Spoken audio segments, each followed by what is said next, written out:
Hello, this is Peter B, and I'm continuing to count down the 50 greatest players in Boston Red Sox history by Robert W. Cowen. And we're up to number 40, Pete Runnels. He played for the Red Sox from 1958 to 1962. He started baseball in 1951 to 57 with the Washington Senators. He was traded to Red Sox. Sure-handed Pete Runnels led AL fielding percentage for first baseman in 1961. Then in 1962, second baseman fielding percentage. He was very versatile.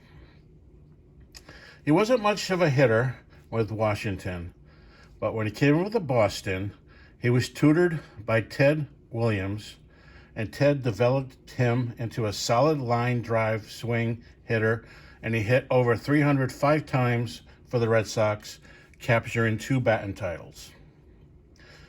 Versatile Runnels also had playtime with short and third base for the Red Sox. Early in 1963, he asked for a trade to his home state of Texas to join the new Houston Colt 45s. He played 2 seasons with them before retiring. He came back to Boston in 65 and 66 to be a coach before retiring for good. In 1958, when he came over to Boston, he won the Comeback Player of the Year. He was a 3-time All-Star for the Red Sox, 1960 and 62 batting title, and he lost his third batting title last day of the 1958 season to his mentor, Ted Williams. 5-year total with the Red Sox, he batted .320, 29 home runs, and a .408 on-base percentage. This is his 1960 Topps card. Turned out I like 1960 Topps. I've been looking at them more and more and more, and I like the design. And this is the back. So, Pete Runnels, number 40.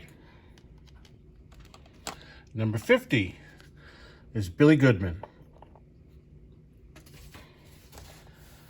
He played for the Red Sox from 1947 to 57. Also very versatile, Goodman played every position except pitcher and catcher over the course of his career. Not a power hitting player, but wherever the Sox put him in the field, he continued to hit. Never hitting below .293 and over .300 3 times. He was the AL batting leader in 1950, hitting .354, finishing second in MVP voting to Phil Rizzuto. He was an All-Star in 1949 and 53. He finished his career in Baltimore, Chicago White Sox, and finally 1 year in 1962 with the Colt 45s. 11 years Red Sox totals, he batted .306, 14 home runs, and a .386 on-base percentage. This is his 1949 Bowman. I don't mind that it's off center. I love that deep red background. And that's the back of it. So Billy Goodman, number 39 of 50. Okay, next player, Mike Lowell. He played from 2006 to 2010 with the Red Sox. On November 24th, 2005, the Red Sox wanted to trade the Miami Marlins for star ace pitcher Josh Beckett. They were willing to give up their promising minor league shortstop Hanley Ramirez. Marlins said, only way to get the deal done, the Sox also had to take Mike Lowell and his contract. So the trade was made. Lowell gave the Red Sox exceptional defense at third and became a leader in the clubhouse. Lowell's best season was in 2007. He hit 21 home runs, 37 doubles, 120 RBIs, 324 batting average, and 378 on-base percentage.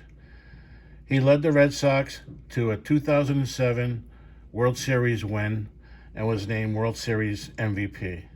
He was also an All-Star in 2007. Mike Lowell holds the second highest fielding percentage among third basemen in baseball history.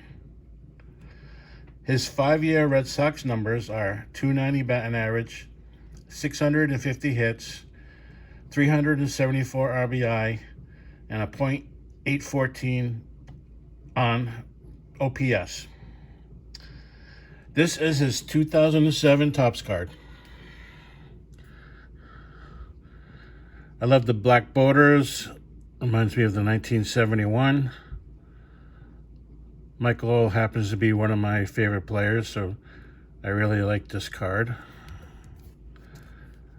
And that's the back. So 2004 top, Mike Lowell, number 37.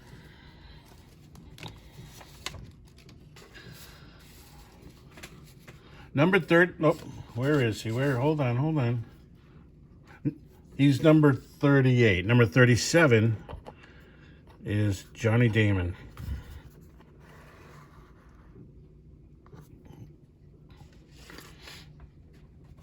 Johnny Damon played for the Red Sox from 2002 to 2005.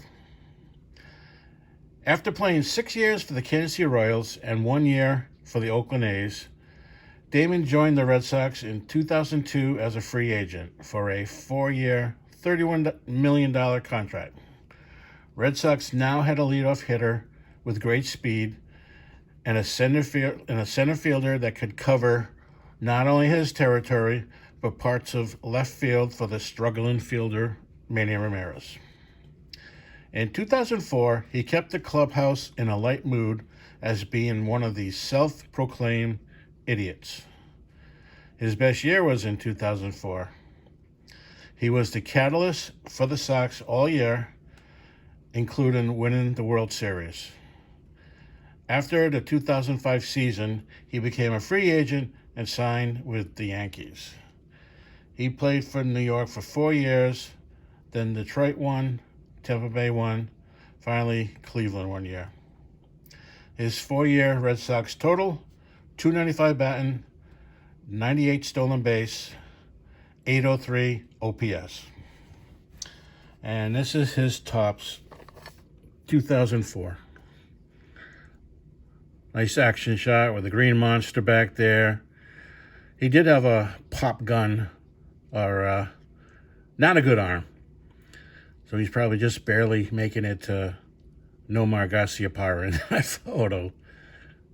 But he did have speed and did cover a lot of ground in the outfield. And that's the back of it. 2004 Johnny Damon card. And he is number 37. Okay, 36. Tony Conigliaro. He played for the Red Sox from 1964 to 1970, and then again in 1975. Conigliaro signed with the home team and made his debut in 1964, soon after he turned 19. And in his very first at-bat in Fenway, very first pitch, he hit a home run over the Green Monster. His Little League days foreshadowed this, as his first Little League at-bat, he homered over the center field fence. His 24 home run in 1964, he set a record for most home runs hit by a teenager. He led the league in home runs in 1965 with 32 and became the youngest player to do that. He hit home run number 100 on July 23rd, 1967, and became the youngest player to hit 100 at the age of 22. Conigliaro became a young star on the field and a heartthrob off it. When they were on the road, Dick Williams assigned a veteran player to room with Conigliaro because Conigliaro loved the nightlife. Dick Williams wrote in his biography, "I never saw him, not late at night, not first thing in the morning, never. I was providing a veteran influence to a suitcase." In 1965, Tony became a local pop star as he recorded a couple of singles. On the field, however, he was all business, continuing to put up good numbers. But he crowded the plate. After breaking or fracturing his arm 3 times, he still crowded the plate. On August 17th, 1967, Tony's partner in the music business, Ed Penny, was visiting his sons at Ted Williams' baseball camp. Ted was there, and he took Penny aside because he wanted to pass along advice to Conigliaro. Ted warned Penny, "Tell Tony he's crowding the plate. Tell him to back off.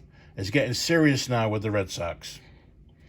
At this point, the Red Sox are only 3 games out of first place. Penny said he would tell him as he was going to see him the very next night. As Ted was walking away, he turned back and yelled, "Don't forget what I told you to tell Tony.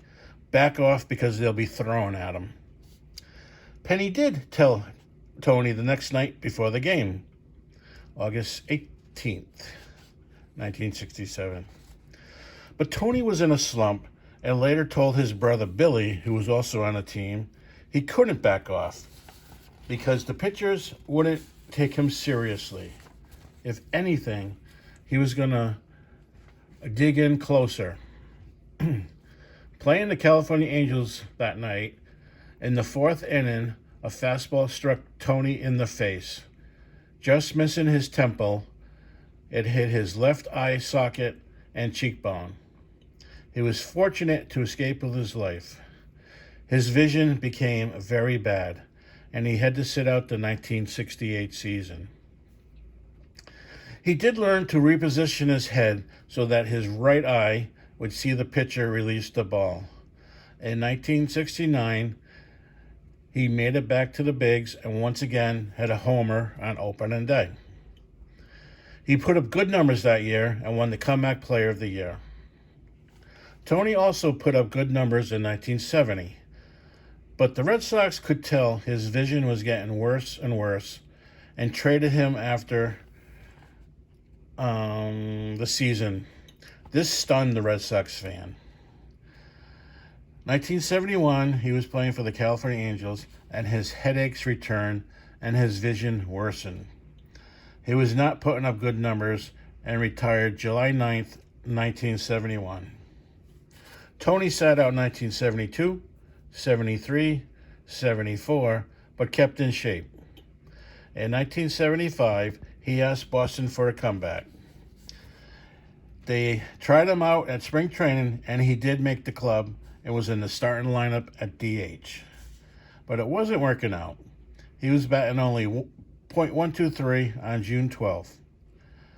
Red Sox had just acquired Denny Doyle and needed to make room on the roster. Tony was optioned to AAA Pawtucket. Tony still had a hard time seeing the ball at the plate down in Pawtucket, and he was now dropping fly balls in the outfield. Tony finally retired for good.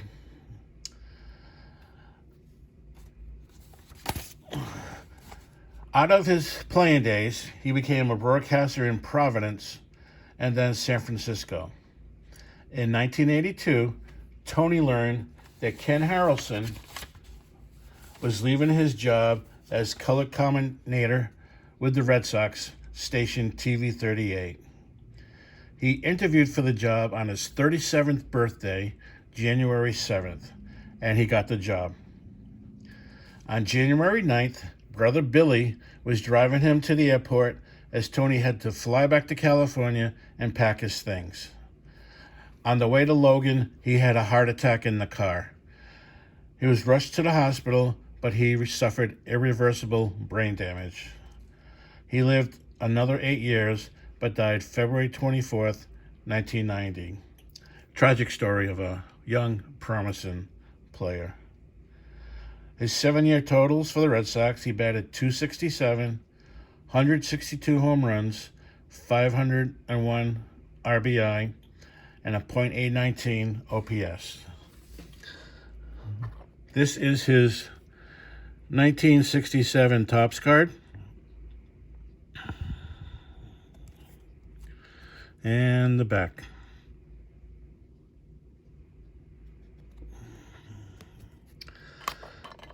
So that's the 5 for today. I hope you tune in next time for the next 5. Thank you.